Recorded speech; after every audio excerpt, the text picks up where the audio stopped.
Quand tu as un parti politique et que tu es le président du parti politique aussi, il y a des choses qui se passent que tu sais.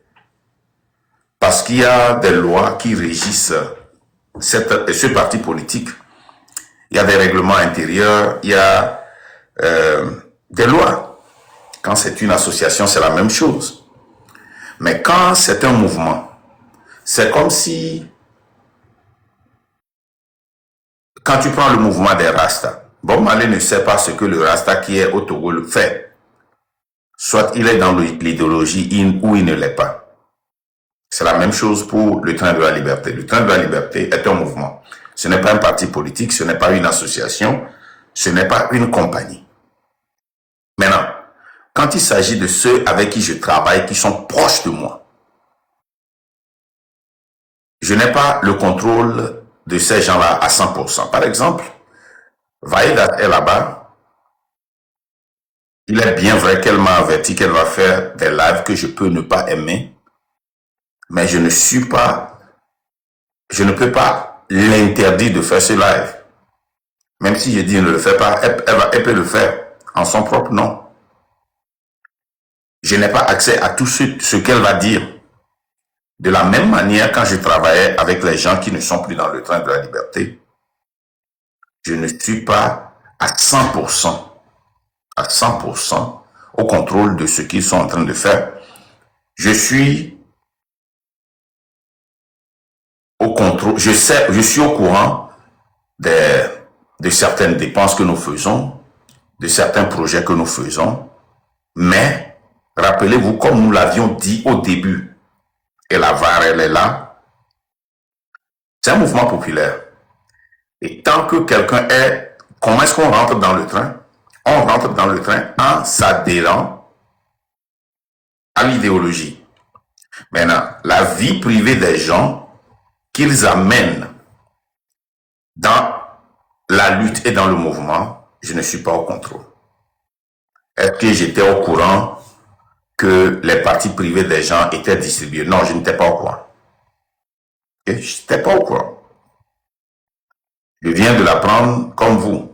La première fois que j'ai entendu ça, c'est le premier live qu'on a joué et moi j'ai posé des questions et j'ai donné le bénéfice du doute. Et on a évolué. Je n'étais pas au courant. Les relations entre les uns et les autres, je n'étais pas au courant. Vous tous, vous êtes témoins ici.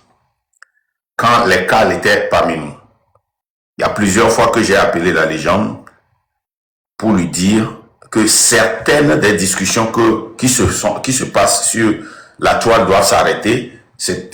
On ne veut pas que ça soit vulgaire, que nous pouvons être tenus responsables au niveau de la justice si nous parlons de telle manière.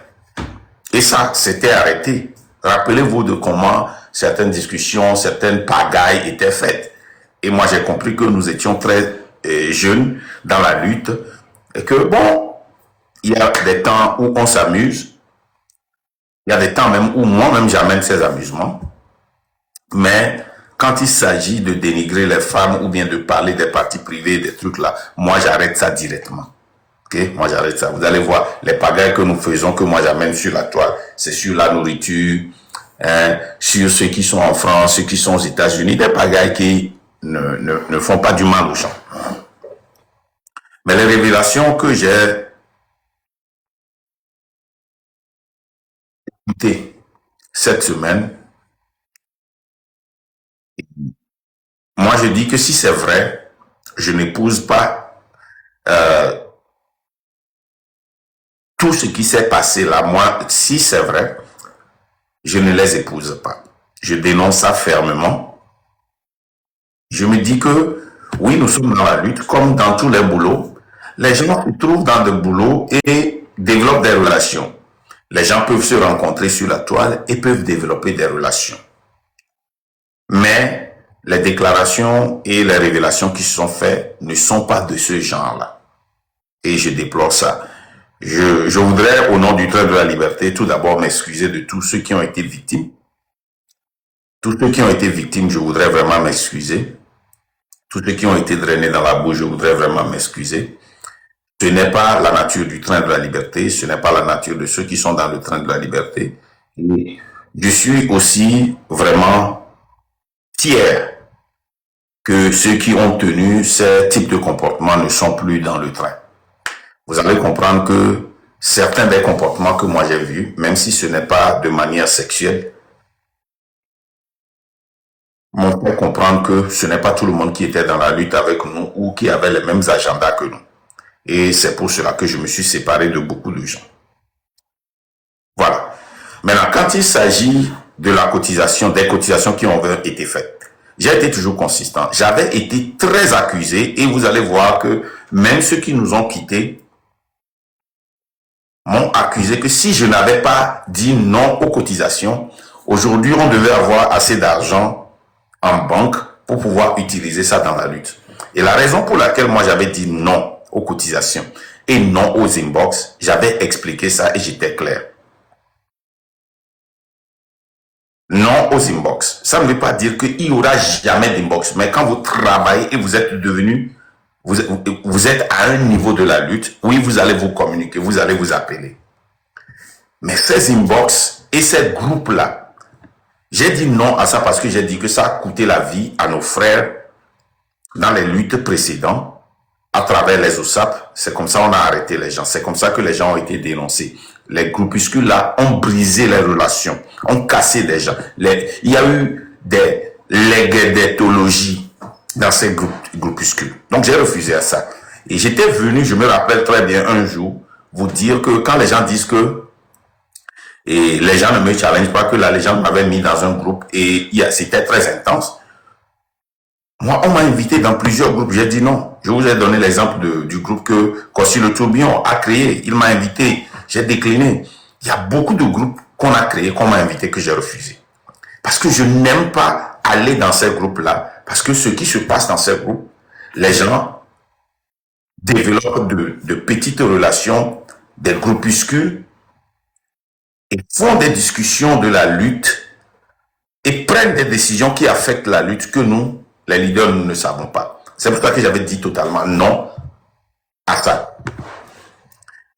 Si j'ai été une fois dans les inbox des gens, je vous ai expliqué ça ici, vous ne verrez jamais un démenti de ça. Jamais. Jamais. Vous ne verrez jamais quelqu'un sortir et exposer Marc, que Marc lui a envoyé ceci ou cela. Non. Vous ne verrez jamais quelqu'un sortir dire que Marc a demandé qu'on déactive le groupe ça dit des trucs comme ça ou bien non. Moi je ne suis pas dans ça. Je suis dans une lutte. J'ai confiance aux capacités que nous avons et je sais que avec cette capacité nous pouvons gagner. C'est ça. Donc c'est pour cela que j'avais été clair. On a toujours dit sur notre panel, pas de inbox. Pas de inbox. On demande des comptes et on rend des comptes. Pas de cotisation. Pourquoi j'ai finalement lâché quand la légende a créé le premier Litchi, le deuxième, le premier Litchi, le premier GoFundMe et le deuxième GoFundMe? Parce que on a commencé par m'accuser que je veux contrôler tout le monde. C'est pour cela que je ne veux pas que les Togolais participent. Mais j'ai toujours dit que l'argent là qu'on cotise a toujours détruit la lutte. On ne cotise pas pour faire une lutte, on cotise pour construire. On cotise pour développer. Vous n'allez pas me dire que le Népal a cotisé pour faire la sortie qu'ils ont fait. Non. Vous ne pouvez pas me dire que le Madagascar, la cotisation qu'ils ont fait, c'est ça qui les a poussés à sortir. Non. Les cotisations sont pour organiser des gens. Les cotisations, c'est pour éduquer. Les cotisations, c'est pour sensibiliser. Mais nos cotisations que les gens ont toujours fait pour dire que c'est pour faire la lutte, ça a toujours créé des problèmes. Le premier Litchi qui était sorti, c'était dans le nom de la légende. Je l'ai appris, comme vous tous. Et ce Litchi-là était sorti parce que j'ai dit que je ne vais plus remettre l'argent dans les mains de certaines personnes. S'il y a des dépenses, je vais les faire directement. Ou bien à travers des gens en qui j'ai confiance. Que tout le monde m'avait trahi. Je vous ai dit ça. J'ai été transparent avec vous. Le Litchi a été remboursé. Le premier GoFundMe, qui était aux environs de 8 000 et quelques, qui a été retiré sans que je ne le sache, moi, jusqu'à ce que je n'ai entendu ça dans le live de Rotui, moi, j'ai toujours pensé que c'est ça qui a été converti à l'autre. Et j'ai même soutenu, j'ai demandé aux gens de participer parce que je pensais que ça allait être utilisé pour tel et tel dans la lutte. Je l'ai aussi appris comme vous. Je n'étais pas au courant. J'ai appris ça sur TikTok. Je vous ai constamment dit ça. J'ai dit que si c'est ce qu'ils ont dit qu'ils vont faire avec, j'encourage tout le monde à ne pas oublier ça, mais qu'on va demander des comptes. Voilà l'allure et la déclaration que Rupture a fait hier qu'ils vont rembourser les gens. Voilà ce que moi je pense. 1. Vous avez arrêté la cotisation, annulé ça pour que GoFundMe renvoie l'argent à tout le monde. Tout à l'heure. Annulez ça. Les histoires de « nous allons vous envoyer de l'argent, il y aura des sorties », non, ce n'est pas légal. La légalité demande que vous annulez, que l'argent retourne chez tout le monde, comme nous avions annulé Litchi. Ne retirez pas ça pour essayer d'envoyer à qui que ce soit. Parce que ça crée des polémiques. Et ce que vous avez dit que vous allez faire avec ça, ce n'est pas ce que nous voyons.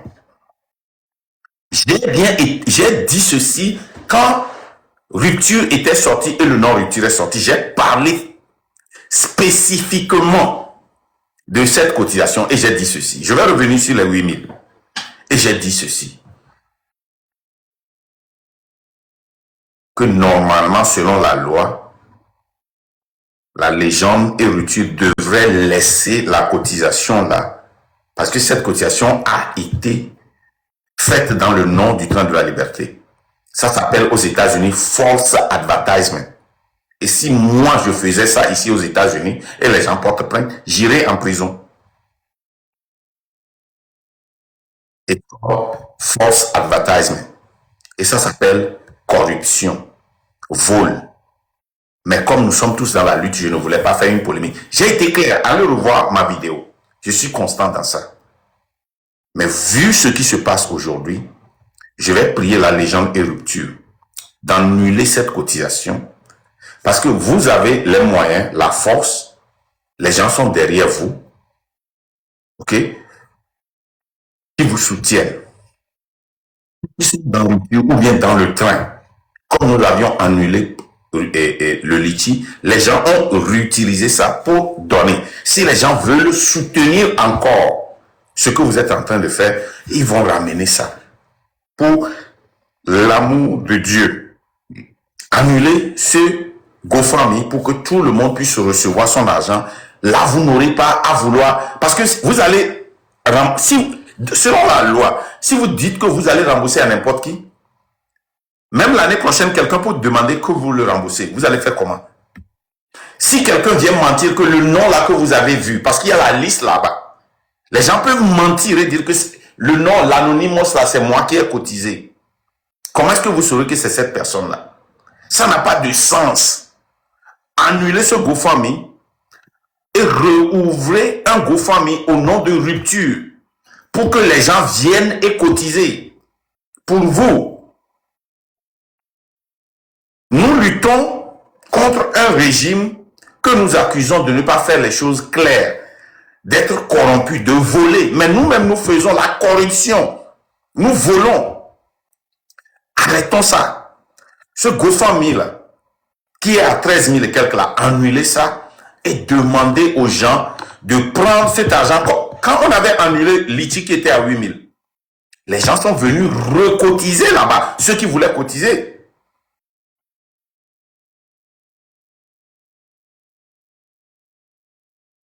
Ça, c'est ce que je pense qu'on doit faire. Vous ne pouvez pas savoir qui a cotisé, qui n'a pas cotisé, parce qu'il y aura des anonymous. Il y a des gens qui ont cotisé avec de faux noms. Il y a des gens qui ont cotisé avec le nom anonyme. Et les gens sont capables d'aller là-bas et de vous envoyer des messages pour dire C'est moi ce nom-là, j'ai cotisé ceci, j'ai cotisé. Ça n'a pas de sens. Arrêtez ça. Vous dites que vous êtes capable de diriger, mais vous prenez des décisions qui vont vous emmener quelque part que vous ne pouvez pas gérer. Ça, c'est ça. Quant à ce qui s'agit de 8 000 ou bien 7 000, le premier GoFundMe là, vous devez rembourser à toute personne qui a cotisé et vous devez endosser les frais. Parce que quand tu cotises, par exemple, moi, quand j'avais donné 1250 ou bien quelque chose, quand je suis allé voir sur le GoFundMe, c'est 850 qui étaient là-bas. Et si vous voulez aussi m'envoyer les frais et enlever encore dedans, je vais recevoir peut-être 600 et quelques. Moi, je m'en fous du mien. Hein. Moi, j'ai déjà appelé ma banque, comme je l'ai dit publiquement, pour me rembourser. Mais normalement, les 8000 là, ça c'est du vol. C'est du vol pur. Quand vous prenez l'argent là, sans que le leader du train même le sache, sans que les membres du train le sachent, ils doivent appeler leur banque pour savoir que cet argent-là a été déjà retiré. C'est du vol. Remboursez tout le monde. Vous avez la liste de ceux qui ont donné et leur compte. Si vous remettez l'argent à GoFundMe, nous savons comment ça se passe. GoFundMe va rembourser à tout le monde. C'est comme ça que ça doit se faire.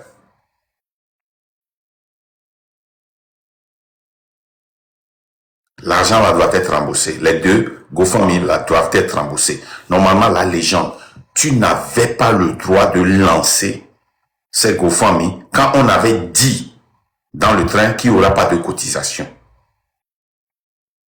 Maintenant, les gens peuvent m'accuser. Je prends toutes les accusations. J'accepte, j'assume. Mais regardez sur la toile. Entre l'argent que j'ai dépensé et l'argent que les gens ont cotisé, lequel a travaillé et lequel amène des polémiques. Regardez les prisonniers qui sont sortis. Certains clament aujourd'hui qu'ils n'ont jamais reçu d'argent, que leurs familles n'ont jamais reçu d'argent. Toutes maintenant sont un avantage pour le gouvernement. Regardez l'argent que les Litchi et les GoFundMe, que ce soit le M106 ou bien celle de rupture. Regardez les polémiques. Sur la toile, c'est toujours histoire d'argent. C'est ça que j'avais vu et j'ai dit que j'ai les moyens. Pardon, j'ai dit, je corrige, j'ai dit que nous avons, allez revoir les textes, j'ai dit que nous avons les moyens financiers, physiques et matériels de faire cette lutte. Et je vais assumer ce que je peux assumer. Et que si nous sommes sur le terrain et qu'il y aura besoin d'argent, nous allons vous le faire savoir. Que ce qui est dangereux, c'est de laisser une seule personne dépenser pour sortir un peuple d'une misère qui sera très important qu'à un moment donné que le peuple participe. C'est ce que nous avons toujours dit consistamment. Consistamment. J'ai dit même à la légende est que tout d'abord dire que vous allez prendre une salle de 10 000, les 10 000 là peuvent aider les prisonniers. Ça doit se faire virtuellement. Ils n'ont pas accepté ça. J'ai dit, ok, si vous avez les moyens, faites-le. Ça n'a pas de sens. Et la place qu'ils veulent prendre, cette place-là, pour 10 000, est-ce que nous allons avoir 200 000, 150 personnes là-bas? Nous sommes ceux qui sortent pour les marches. Et tous ceux qui sortent là, pour dire la vérité, le train n'a jamais sorti quelqu'un là-bas. C'est les Kodjo et autres là qui sortent des gens. Et les gens qui sortent, nous tous nous sommes allés. Nous avons vu. Est-ce que nous pouvons remplir une salle qui coûte 10 000?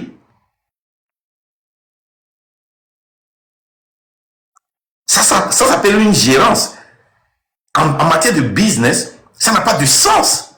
Moi, je ne peux pas. Même, nous avons fait une conférence ici pour 1000 Togolese Inc. Les gens sont venus de différents États. Mais, le bureau exécutif ne peut même pas nous permettre de dépenser 10 000 dollars, alors qu'on avait des centaines de milliers de dollars dans le compte, qu'on continue par avoir, d'utiliser ça pour prendre une salle. Ils vont rejeter ça. En business, ça n'a pas de sens. Et maintenant, nous parlons de... On ne parle même pas de parti politique. On ne parle même pas d'association. On parle de mouvement. Donc, je vais dire ceci et puis je vais continuer sur la raison pour laquelle je fais le live là. Annulez le GoFundMe que vous avez tout à l'heure là. Annulez ça pour que l'argent retourne dans le compte des gens. Et vous qui vouliez supporter cet événement qu'ils vont faire. Et moi, quand j'avais dit ce que j'ai dit, on m'a dit que j'étais jaloux parce que si ça ne vient pas de moi, je suis jaloux. Ce que j'avais dit est simple. Toutes les organisations internationales là sont contre nous. Si nous les approchons, c'est soit pour faire une opération coup de poing ou bien pour leur remettre des documents pour documenter. Comme j'avais toujours dit que les gens qui seront arrêtés, nous n'avons pas de pouvoir de les sortir. Les avocats, ce n'est pas pour les sortir, mais c'est pour documenter. J'ai été toujours constant en ça. On m'a dit que, oh, j'ai entendu les gens dire que c'est parce que j'étais jaloux de voir quelqu'un d'autre dans le train créer quelque chose. Et ça, donc, je me suis mis à l'écart et j'ai soutenu. Et j'assume. J'assume ça. Je ne vais pas sortir. C'est pas aujourd'hui que c'est chaud que je vais dire que moi je n'avais pas soutenu. Non, j'ai soutenu. Même quand Rupture était sorti du train, j'ai soutenu. Jusqu'au moment où ils ont commencé par se moquer de nous, qu'ils ont les moyens. J'ai dit que je vais prendre le mien. Et j'ai encouragé ceux qui peuvent appeler leur banque à prendre leur argent. C'est simple comme ça. Donc ça, c'est pour adresser ce qui se passe actuellement sur la toile. Le train est clair. Le train est transparent. Le train est honnête. Et ceux qui sont dans le train, ne pensez même pas une seconde que quelqu'un peut coller ça sur moi. Parce que s'il y a des choses sur moi, ça va sortir. Ça va sortir bien. Et le temps où ça devait sortir, même, c'est pas aujourd'hui. Ça devait sortir depuis parce que les gens cherchaient à me détruire depuis. Donc, vous n'allez pas voir ça. Ça n'existe pas. Les gens peuvent dire que j'ai menti. Ça, c'est eux, selon eux. Les gens peuvent dire que je ne sais pas communiquer. Ça, c'est eux. Ils ont ce droit-là. Les gens peuvent dire que je ne respecte pas les gens. Ça, c'est eux. Les gens peuvent dire que mais personne ne dira que j'ai cotisé l'argent pour bouffer. Au contraire, on m'accuse de dépenser trop dans la lutte, que j'essaie d'acheter la lutte. Voilà la raison pour laquelle je vous disais ça. Imaginez, moi j'ai vu le 6. L'argent, on avait besoin de ça immédiatement.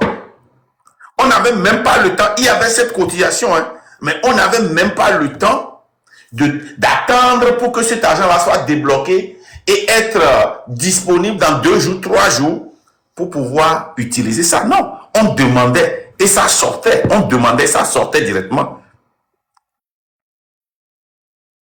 Vous voyez? Cet argent-là qui a été cotisé de part et de là, les prisonniers même disent maintenant qu'ils n'ont pas reçu. Et certains n'ont pas reçu le montant dont on parlait. Les 200 000 par semaine ou bien 100 000 par semaine ou bien 200 000 tous les 2 semaines. Ils disent qu'ils n'ont pas reçu. Où est passé l'argent? Où est passé cet argent?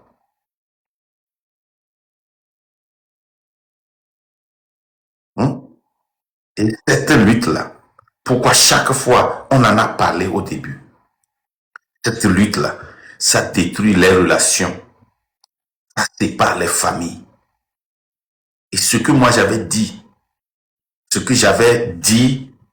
et que j'ai répété publiquement à Madame Élise Veuve quand j'avais appris publiquement, quand elle-même elle disait publiquement que cette lutte-là a détruit ses relations, moi je l'ai appelé en même temps pour dire non.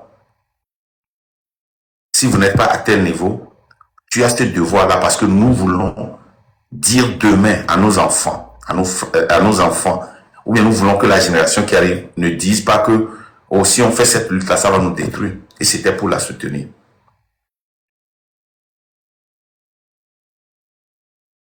Moi, j'ai été toujours sincère dans ça.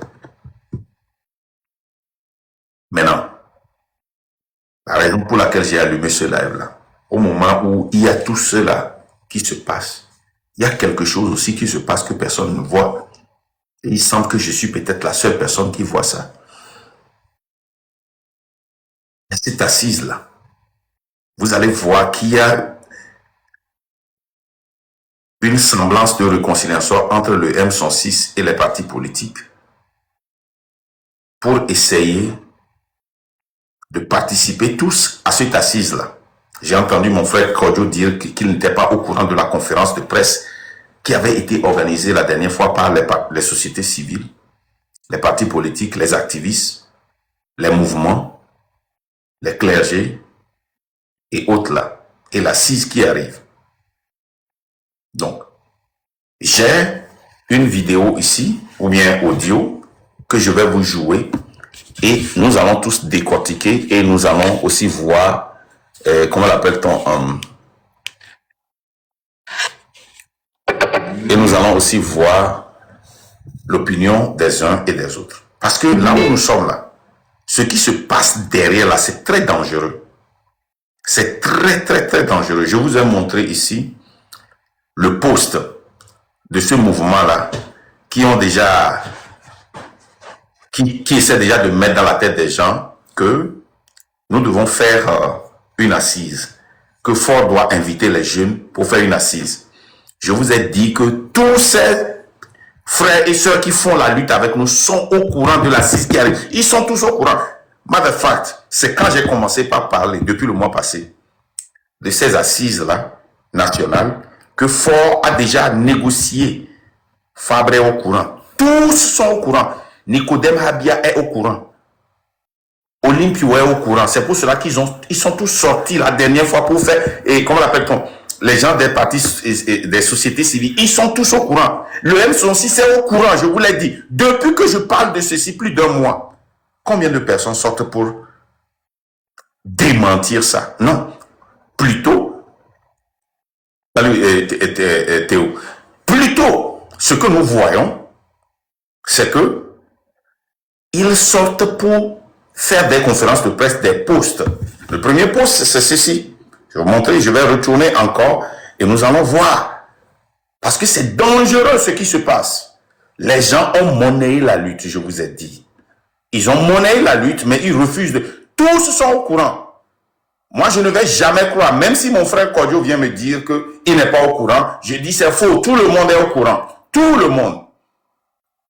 Je vous ai parlé de du porte-parole du mouvement, en aucun cas. Allez sur leur page, qui ont fait cette post. Ce post. Ah, ils ont effacé ou quoi? Voilà. Voilà le post. J'ai fait cette sortie et 2 semaines après, il a fait ce post. Je vous lis le post. Mouvement en aucun cas, FCC. Le président Faure Gnassingbé doit convoquer dans les prochains jours un dialogue sincère, franc et honnête avec la jeunesse avant-gardiste. La jeunesse avant-gardiste. C'est bien ce qui avait été convenu. Le président Faure doit donc tenir parole. Tout d'abord, un mouvement qui continue par l'appeler président. Il est PC. Je sais pas. Beaucoup de sujets méritent d'être discutés et débattus. Il faut aborder les questions épineuses, prendre dans un bref délai les mesures qu'il faut pour favoriser le retour sécurisé de tous les exilés politiques et ordonner un classement sans suite de dossiers ayant conduit toutes les personnes libérées en prison. Dites-moi si vous n'écoutez pas sur la toile, les gens commencent par parler d'amnistie, de libérer de gracier les gens. Ça a commencé sur le panel de Papson Moutité, où il disait que c'est... Et puis c'est parti sur le panel de VDP, qui parlait de l'union. Maintenant, les partis politiques, les mouvements même ont pris ça. Allez voir le discours de Jean-Pierre Fabre. On continue. Ce n'est qu'à ce titre que nous pouvons être fiers d'être Togolais. le porte-parole du mouvement en aucun cas prendra la parole sous peu pour situer l'opinion par rapport aux inquiétudes des uns et des autres. Pourquoi ils ont commencé par faire ces postes-là pour faire comprendre à la population que c'est eux qui ont demandé à Fort et que c'est pas Fort qui a demandé. Ça, c'est un. Deux. Je vous ai joué aussi les vidéos de leur assise. Il y avait Habia dedans, Nicodème. Il y avait Nathaniel Olympio dedans. Il y avait la DMP qui a été représentée, la DMK qui a été représentée. Il y avait ces gens-là qu'ils ont cités. Vous vous rappelez de ça que j'ai joué? C'est là-bas. Si vous véritablement refaire les choses pour qu'on n'aille pas peut-être dans l'avancement au Togo. Je ne vais pas tout jouer. C'était toute une conférence où tous ces gens-là qui sont dans la lutte avec nous, qui disent qu'ils sont dans la lutte. OK? Comment est-ce que vous êtes en révolution et comment est-ce qu'on négocie une révolution? Madame Adamagbo monte sur les panels. Elle est montée sur les panels de Djitri en tant que révolutionnaire. Et comment l'appelle-t-on? Nathaniel Olympio est monté. Nicodème Habia monte sur les panels chaque fois. Mais vous avez monnayé la lutte. Mais nous n'allons pas rester à l'écart et vous regarder. Et maintenant, le M66 qui dit qu'ils sont en révolution. Maintenant, nous allons écouter ça là et tous nous allons en parler. OK? Nous allons écouter ça là et nous tous nous allons en parler. Permettez aux autres de parler d'abord. Alors, voilà, vous venez d'écouter Pyramide. Attendez, je vais revenir encore parce que je vais commencer par le début. Vous permettez aux autres de parler d'abord. Alors, voilà, vous venez d'écouter Pyramide. Alors, Monsieur Zaga, est-ce que vous prenez la parole ou que vous permettez aux autres de parler d'abord? Bon, moi je peux parler vite fait, vu que j'ai vu qu'il y a tous les grands frères de la ville qui sont là. C'est une bonne chose. Ok. Vous savez, dans les coulisses... Entre parenthèses, c'est cette intervention de Zaga que tous les partis politiques, l'ANC applaudit et ils sont en train de faire Kumbaya. Donc, je veux que vous prêtez attention à tous les mots, à toutes les phrases et à tout ce que Zaga Bambou, le leader du M66, est en train de dire et comment est-ce qu'ils sont en train de redéfinir la lutte. J'avoue que dans cette intervention, Zaga dit qu'il a quitté le train avec le moteur du train, mais j'avoue qu'il y a des pièces du train de la liberté que nous voyons dans cette intervention. Maintenant, on va commencer. Allons-y. M. Pyramide en privé, ok, avec presque tout le monde ici. Non, pas du tout. J'ai beaucoup de grands frères en privé et nous sommes politiciens. Et moi, quand j'ai commencé à faire des vidéos, je n'étais pas dans un parti politique. J'ai commencé à faire des vidéos et je suis sûr à 100% que je suis l'un des premiers jeunes artistes au Togo qui a commencé à faire des vidéos et à dénoncer Faure Gnassingbé. Ça, c'est très faux. Zaga, tu as fait des vidéos, à part la chanson que tu as fait avec cet artiste-là, je pense en 2015, il est arrivé à un moment, comme certains blogueurs comme Accra, tu insultais fort sur ce qui ne marchait pas, ce qu'ils doivent arranger. Il y a plein de gens qui ont fait ça. Nous devons essayer maintenant d'appeler les choses par leur nom. Tu n'as jamais fait une lutte. Je défie n'importe qui. Une lutte. De nous montrer une vidéo de Zaga où il fait une lutte pour la libération du Togo. Ok? Donc, non. Est-ce que tu as dénoncé dans le passé? Oui, tu n'étais pas la seule. Il y a beaucoup d'artistes qui ont dénoncé Mais cette lutte-là, on doit compter au bout des doigts les artistes qui ont mené cette lutte-là. Toutes les luttes que nous avions faites, nous n'avions jamais eu devant et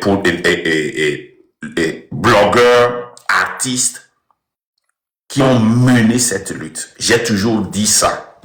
Et quand j'allais même à l'international, c'est ce que je disais publiquement. Ok? Donc, on continue.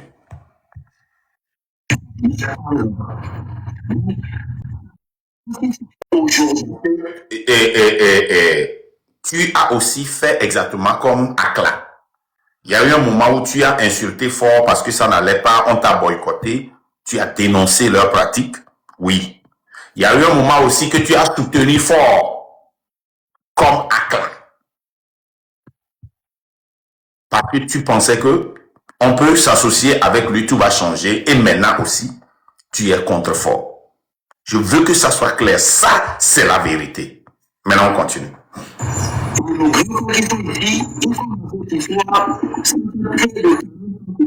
Dedans. J'ai vu